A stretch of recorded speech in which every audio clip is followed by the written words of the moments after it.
Sorry, guys, I was doing my makeup and I have this on.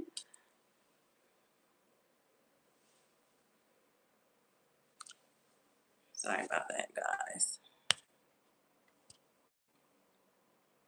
All right, so just bear with me. Let me take this off.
Bear with me, you guys.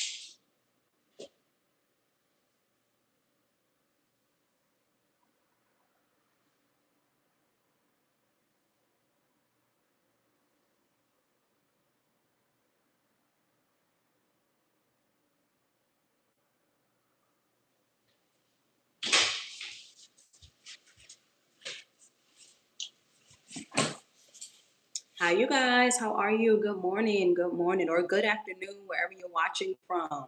I have a word for you. What's up, y'all? What's up? I know I'm late coming up here, and I apologize. We're going to do some Bible study, you guys. We are in Samuel. We're in First Samuel. The whole month of December, we are in First Samuel.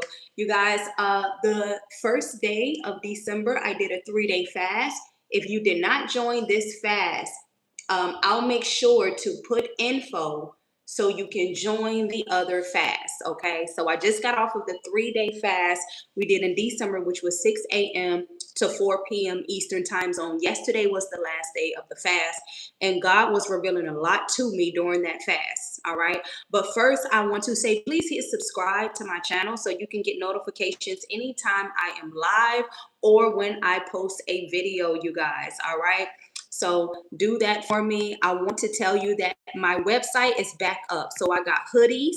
You know, I don't have my hoodie on. I will get it later on while I'm up here. But I have hoodies on my website. I have some guides, you know, outline guides that I've written out for you, classes that you can chime into. Also, mentorship, welcome to boot camp is loading, and I will tell you when that will be up. But my website is up right now. My website is in the description of this video. All right. Just had to give you that disclaimer, you guys. I've been praying for you guys. I hope you guys are having, you know, just doing lovely. Christmas time is coming up, you know. So make sure that you have joy. Make sure you are laughing. Make sure you are happy. Make sure you are calling yourself beautiful every day. Just make sure you are really enjoying yourself, not just other people. Make sure you are enjoying yourself as an individual. I think that is so important to just enjoy yourself, you know, just enjoy yourself. So I got a word for you. All right. I know the other day I was up here, okay, and I was speaking about Samuel. I was speaking when I said the birthing will be great. All right. I was up here the other day speaking about that the birthing will be great. Okay. And I was speaking about how you're birthing something great. That's why sometimes life is so difficult for you. That's why sometimes, you can't fit in with everybody because you're birthing something great. That's why God has to challenge you. You feel like you're in boot camp, right? That's why my store is called Boot Camp. I am in USA. That's why my store is called Welcome to Boot Camp. So it feels like God got you in this boot camp type of situation. It's like, if anybody up here has ever been to the military, I haven't, but I remember I was about to go to the military after high school, right? And I'm glad I didn't, but when was going through warfare and getting close to God and still going through attacks, I'm like, dang, it feel like I'm in boot camp. I gotta wake up early in the middle of, I gotta wake up in the middle of the night. I gotta pray. I gotta war. I gotta fast. This feels like boot camp, God. All right, so that's why my store is called Welcome to Boot Camp. You got hoodies up there, coffee mugs. I'm really posting on my store sometimes, so visit my store. Free guides is up there. Free guides is up there. Warfare guides. That is free, so you can download right to your phone or your laptop. All right. But yeah, we're going to get into it, guys. So I had to talk about my website that's back up. Now, the other day I talked about you're birthing something great. All right. You are birthing something great. If you remember Samuel, okay, Hannah poured out to God. She prayed to God. She birthed Samuel.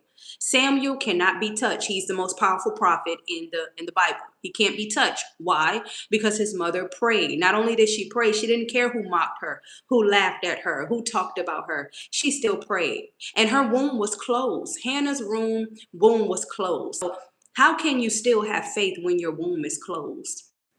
How can you still have faith when your womb is closed? You can't even have kids. How are you praying to God asking for a baby knowing that your womb is closed, right? That's how much faith Hannah had. So I want to come up here to encourage you guys. Look, even for my non-believers, I'm talking to my non-believers too. All right. I'm talking to my non-believers too. Have faith. Have faith, because it's crazy because some non-believers, they are really strong, right? And they don't know that God has been with them all of their life. They just don't know that yet, right? Until they make a decision and say to themselves, you know what, there is a God, right? So I'm talking to everybody when I say this: have faith, because it is going to work out. All right. So I'm in First Samuel chapter 2, y'all. Okay. And this was when Hannah was praying to God. She was like, God, I just thank you for having me birth this baby. I just thank you. She was just saying thank you to God. She was just like, I'm paraphrasing. She was just like, God, you did it. Thank you, Jesus. I poured out to you. I prayed to you. I had faith. So she was just, she was pouring back into God because he allowed her to birth Samuel. Okay. So you did not hold back. You did not hold back. All right. This word is not for everybody. I'm talking to my real chosen people, my people who are doing the work, my people who are not lazy, my people who continue to pray. You continue to do things. You continue to try to transform your life. You are really doing it out here. I'm talking to those people. You did not hold back. All right. And I have 5 key points for you with some Bible. Okay. With some Bible. Okay. I'm going to start off at verse 7. All right, I am reading the King James Version. Okay, I'm going to start off at verse 7. Verse 7, chapter 2. Samuel chapter 2. 1 Samuel chapter 2, verse 7. Let me start off with that. All right. So the Lord makes poor and makes rich. Hannah was like, she was just pouring back into God for him to allow her to birth Samuel. So she's talking to God. The Lord makes poor and makes rich. He brings low and lifts up. He raises up the poor out of dust and lifts up the beggar from the dunghill, to set them among princes and to make them inherit the throne of glory. For the pillars of the earth are the Lord's, and he has set the world upon earth. So she was just saying to the Lord, Lord, this is what you do. Thank you for doing this for me, right? He will keep the feet of his saints, and the wicked shall be silent in darkness, for by strength shall no man prevail. Okay. The adversaries of the Lord shall be broken to pieces out of heaven. All right. Shall he thunder upon them, and the Lord shall judge the ends of the earth, and he shall give strength to his king and exalt the horn of his anointed. And Elkanah went to Ramah. This is verse 11. So I wanted to stop at verse 10 first. So this is Hannah saying to the Lord what he does. So this is me talking to the Lord. Lord, you do all things. Lord, you do this, you do that. One thing about Hannah, man, she interceded from in the womb. She was an intercessor. She was an interceder. She didn't even understand that she had the spirit of intercession, right? What is the spirit of intercession? The spirit of intercession is when you pray, you pray, you pray. You never stop praying. You have an interceding spirit. That means that if somebody come to you and say, "Can you pray for me?" You are not only praying, you are commanding God to move. So even though God closed up Hannah's womb, she commanded him to move. And she was still commanding God. She was still telling God what he was doing. Her words were very powerful. So I needed to say that verse 7 through 10 after Hannah birthed Samuel. You did not hold back. The first point I have for you with this word, you did not hold back. God chose you because he knew you'd answer. He chose you because he knew that you would answer. That's why he chose you. He knew you'd answer. He knew you would say, "Hey, God, I'm right here." Even when you mess up, he knew you would answer, right? He knew you would answer. He knew you would answer. Even when you mess up, he knew that you would answer to him.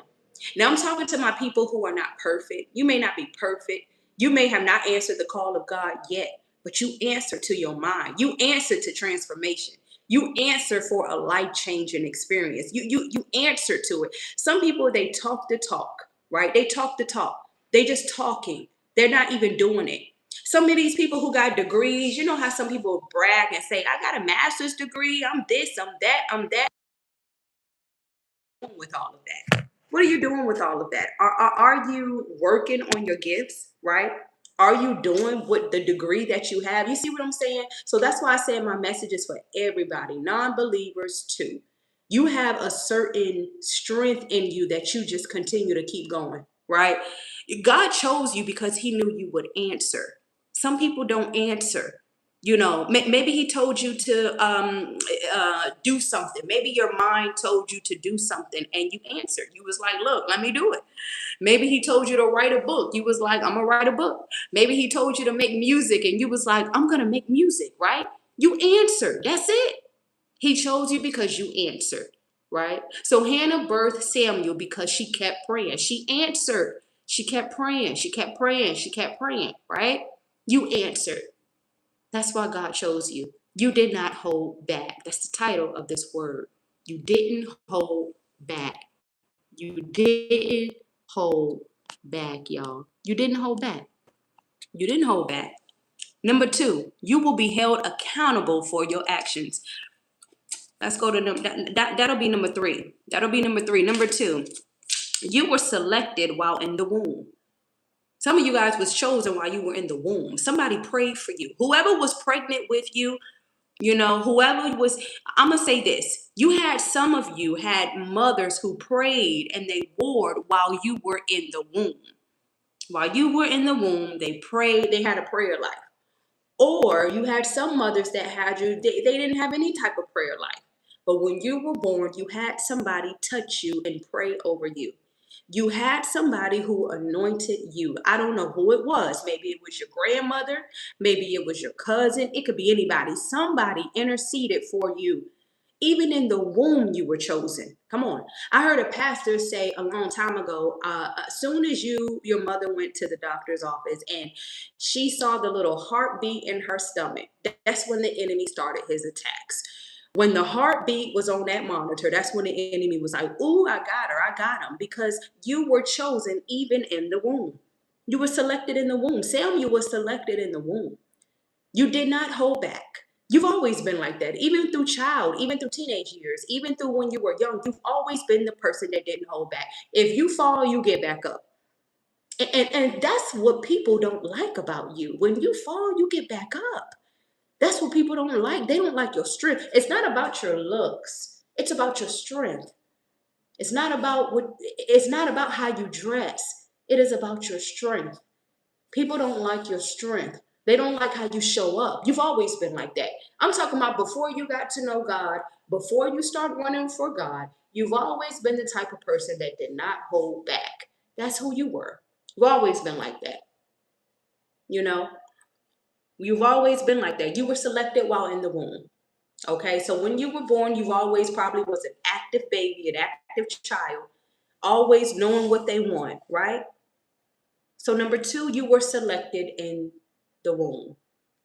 You were always selected. Come on, when you're selected, nobody can stop it. I don't care how many times you fall. I don't care how many times you mess up in your life. When you are selected for a job, God knows that you will answer to that job, you will always win. So we read 7 through 10. We read 7 through 10. All right. I'm gonna go ahead and read on. Verse 11, right? We in 1 Samuel. 1 Samuel chapter 2. I just read 7 through 10. We in verse 11. The adversaries, I'm sorry, we in verse 11. I'm so sorry. And Elkanah went to Ramah to his house, and the child did minister to the Lord. We're talking about Samuel. Before Eli the priest. Now the sons of Eli were sons of Belial. They know not the Lord. Okay. And the priest's custom with the people was that when any man, right, when any man offered sacrifice, the priest servant came while the flesh was in seething. This is the King James Version, you guys. If you want to go back, read whatever version you understand. With a flesh hook of 3 teeth in his hand. And he struck it into the pan or kettle or cauldron or pot, all that the flesh hook brought up the priest took for himself. So they did in Shiloh to all the Israelites that came there. All right. I'm going to read on. Also, before they burnt the fat, the priest servant came and said to the man that sacrificed, give flesh to roast for the priest, for he will not have sudden flesh of you, but raw. He was saying, give him the raw roast, right? And if any man said to him, let them not fail to burn the fat presently, and then take as much as your soul desires, then he would answer him, nay, but you shall give it to me now. If not, I would take it by force. So this is one of his sons saying, give it to me now. Like just disobeying, right? Just disobeying. This is the sons of Eli. Okay. Just disobeying. All right. Number 17, wherefore the sin of the young men was very great before the Lord. For men abhorred the offering of the Lord. But Samuel ministered before the Lord, being a child, girded with the linen ephod. Let me tell you something about Samuel. So all this was going on. The sons of Eli was disobedient, okay? I want to pause. I just said you did not hold back. This is the title of this word. You didn't hold back. Even when all that stuff was going on, let me tell you something. Samuel was a natural born leader. The reason why he was a leader, his mother was Hannah, okay? You are a natural born leader. So we're going to talk the sons of Eli, they was disobedient. All right. Number 2 says you were selected in the womb.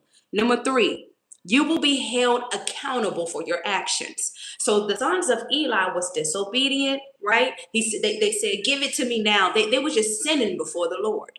But it says, I like when it go down and it says, but Samuel, come on, but Samuel. I know we always say, but God. I just want to say, but Samuel. I'm sorry, y'all. Hold on.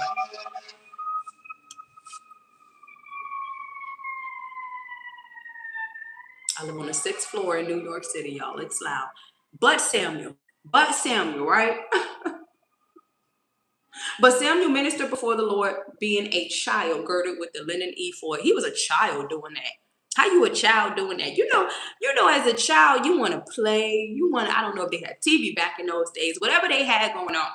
All right, but you want to play, you want to do this. You're not worrying about But Samuel, he was birthed by Hannah, by a leader. You're a natural born leader. So no matter what's going on around you, you're not a follower. Remember our grandmothers used to tell us, you're not a follower. You're a leader. You're a leader, not a follower. They used to tell us that, be a leader, not a follower. You are a natural born leader. You did not hold back. So what I'm saying is you will be held accountable for your actions. Even though you are a natural born leader, even leaders will be accountable.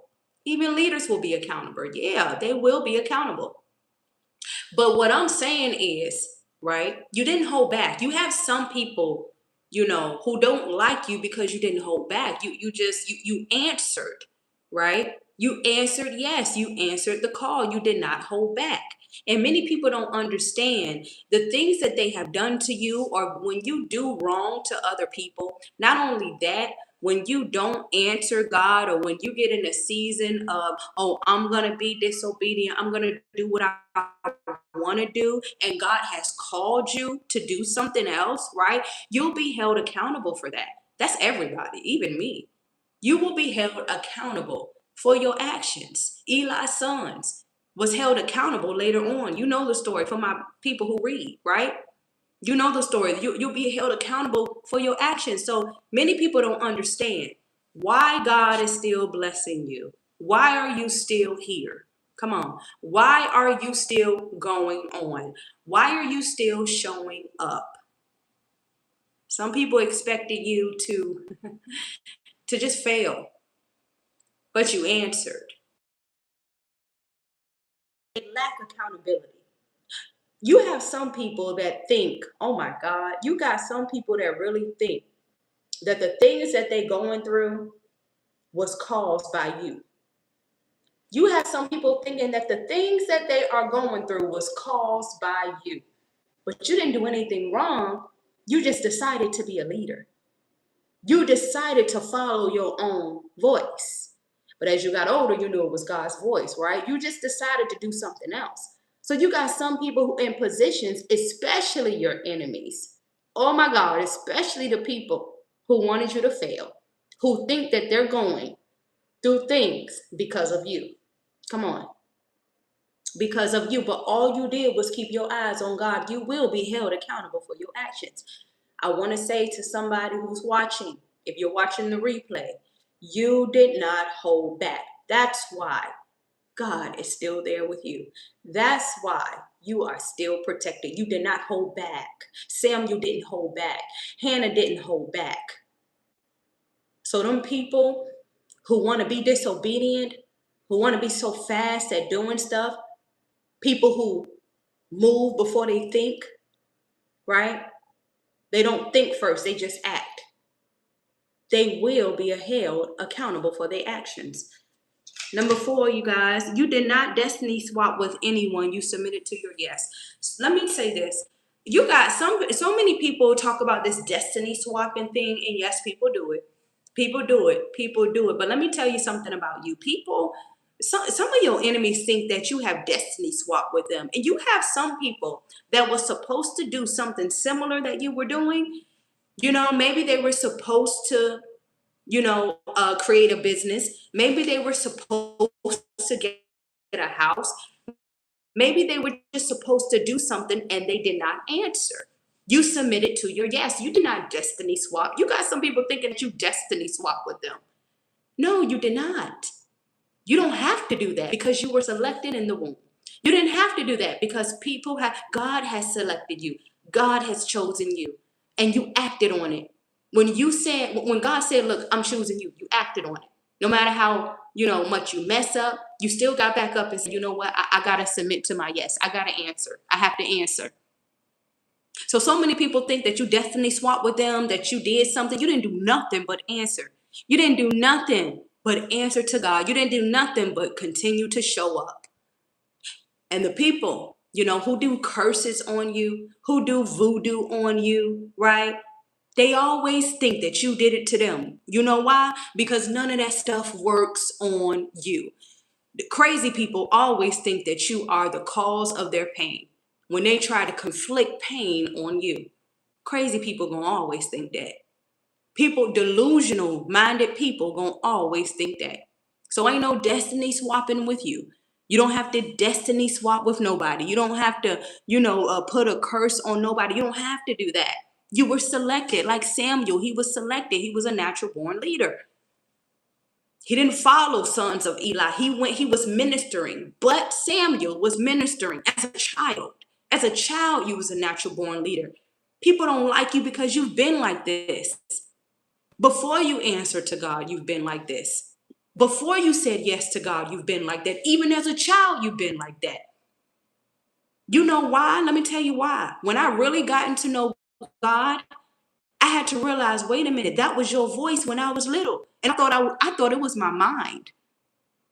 So my non-believers who don't believe in God, I'm not judging you. I'm not here to judge. But can I tell you something? Even to my non-believers, your mind What you think, oh, something told me to do that? It may have been God. Yeah. Yeah. Ain't no destiny swapping with you. You don't have to do that. You don't have to dibble and dabble. You don't have to dibble and dabble. No. You just submitted to your yes. And you weren't even perfect at it. That's the thing. You wasn't even perfect at your yes. It was times that you messed up. It was times that when you was like, man, I can't do this no more. It was times that you even went back to sin. It was times you even went back to sin. You didn't even fully submit. But just by you saying, yes, Lord, come on, yeah, man. Y'all. Number 5, because of your submission, you are always protected. Let me read here. We stopped at verse 18, 1 Samuel chapter 2, starting at verse 7. We was on verse 18. Moreover, his mother made him a little coat and brought it to him from year to year. Hannah did that thing from year to year, okay? When she came up with her husband to offer the yearly sacrifice, and Eli blessed Elkanah and his wife and said, the Lord give you seed of this woman for the loan which is lent to the Lord, and they went to their own home. And the Lord visited Hannah so that she conceived and bore 3 sons and 2 daughters, and the child Samuel grew before the Lord. Right? Now Eli was very old and heard all that his sons did to all Israel and how they lay with the woman, right, that assembled at the door of the tabernacle of the congregation. And he said to them, why do you such things? For I hear of your evil dealings by all this people. Nay, my sons, for it is no good report that I hear you make the Lord's people to transgress. If one man sin against another, the judge shall judge him. But if a man sin against the Lord, who shall entreat for him? Notwithstanding, they hearken not to the voice of their father, because the Lord will save them. Right? And the child Samuel grew on and was in favor both with the Lord and also with men. I'm going to stop right there. Okay? Look, y'all. Look. You have favor. You can't help the favor that is on your life. You cannot help the favor that is on your life. Some of y'all have went through a traumatic situation and you chose God in that trauma. You are favored because you have chosen God in that trauma. Many people can't say that. You have favor because you chose God. You have favor because you listen to God. You have favor because you submitted to your yes. You have favor because you just answered. You answered. And so many people don't like when you have favor.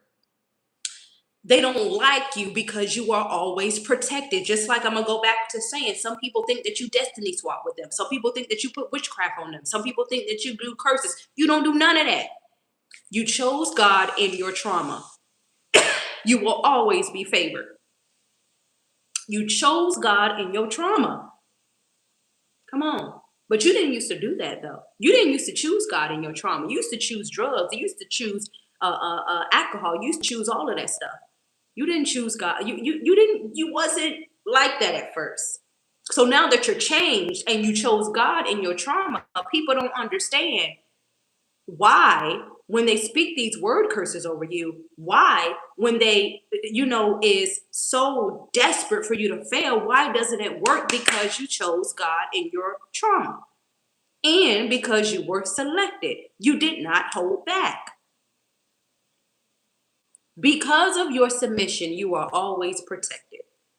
It says Samuel grew before the Lord. All right. And then it goes on to say Eli's sons, they died on the same day. The Lord was not playing. They died on the same day. All right. They were disobedient. Okay. And I'm going to paraphrase it. The Lord was asking why, he was just like, Eli, you see what they're doing? You see what they're doing, right? What's going on? Because of your submission, you are always protected. You are always protected because of your submission. You're birthing something great.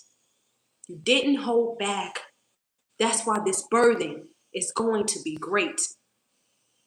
The pour that you're doing. We just came out of, like I said, the 3-day fast, which was December 1st through December 3rd, 6 a.m. to 4 p.m. Eastern time zone. I will make sure, I promise you, to let you guys know early about the next fast, okay? All right, it'll be organized, it'll be strategic, okay? So forgive me for that, all right? Look, y'all. And on the third day of the fast, which was yesterday, I mean, I was pouring. I cried so hard. I haven't cried like that in a long time, but when I cried, I poured. I mean, I poured. I poured, you know. Hannah poured. Let's go back to Hannah. She poured out for what she wanted. How you still commanding God to do something and your womb is closed? How? You know, in this day and age, if our womb is closed, if we can't have kids, we just go about our business. You know, we just tell everybody, hey, I can't have kids. That's what God wanted. Oh, Hannah she wasn't going to submit to that. Kind of stubborn, you know, in a good way. She just didn't. She said no, no, and that's what you did. You didn't submit to what the enemy tried to do to you. You did not submit to what he tried to afflict on you. You did not submit. You didn't hold back. So when you get rejected by people who you thought that love you, and when you get rejected by people who switch up on you, it's because you're a leader. You're not going to fit everywhere because of your submission. Everybody is not on the bandwagon like you are. Everybody is not going to have the strength that you have. That's why you can't take everything personal. You can't be an offense of everything. Going into 2026, you cannot be offended at every little thing because it's all spiritual. So you are always protected. Always. On and stop. Because you know, in chapter 3, this is when, you know, Samuel was laying down and Eli, right? And he thought Eli was calling him, but it was really God. Remember? You know, he went back to Eli like, yes, I'm here. But it was really the Lord calling Samuel. And he just answered. He was like, yeah, that's it. Simple as that. You answer. That's all. So many people were called to do things. You had somebody that were called to do things and they didn't do it. You will be accountable. You will be held accountable if you don't do things that God told you to do. If you don't use your gifts. Come on. If you don't use your gifts that you have and you see somebody else doing, maybe you are a dancer. I'm going to have me as an example. I've been so many years. Maybe you are a dancer. Maybe I'm a dancer and I see somebody else dancing and, you know, they're performing, they're doing the work and they're dancing, right? But I'm lazy. I don't do nothing with my gift. I could see if I did something with my gift because destiny swapping is real. People can do that, right? But you pray against it. That don't work with you because you've done the work, right? You're doing the work. But say if I'm a dancer and my friend she's a dancer too, and I go through something and I just sit back and I'll be like, I don't even want to do it. And she wants to pursue her career because that's her gift. I can't sit back and say, well, you destiny swap with me. No, you didn't do anything with your gift. You did not do nothing. That's not my fault, right? So I want to say this, you didn't hold back. So don't take nothing personal in this season. Let people think what they think. All right, you've been a leader. You know, you've been with God. You have submitted to, you know, what he told you to do. You kept going and you kept showing up. You can't expect God to move in your life if you're not moving. So it's not that people have destiny swap with you. No, it's not that. They just answered the call. All they did was answer. That's it. They did not hit decline on their phone. They just answered. And you are protected. Your haters don't understand why you are protected. Your naysayers don't understand why you're protected. Narcissistic people who have really did things to you don't understand why are you protected. Why you have these angels protecting you, right? These people who tried to conflict pain on you, who tried to conflict hurt on you, who still do it. you're too protected.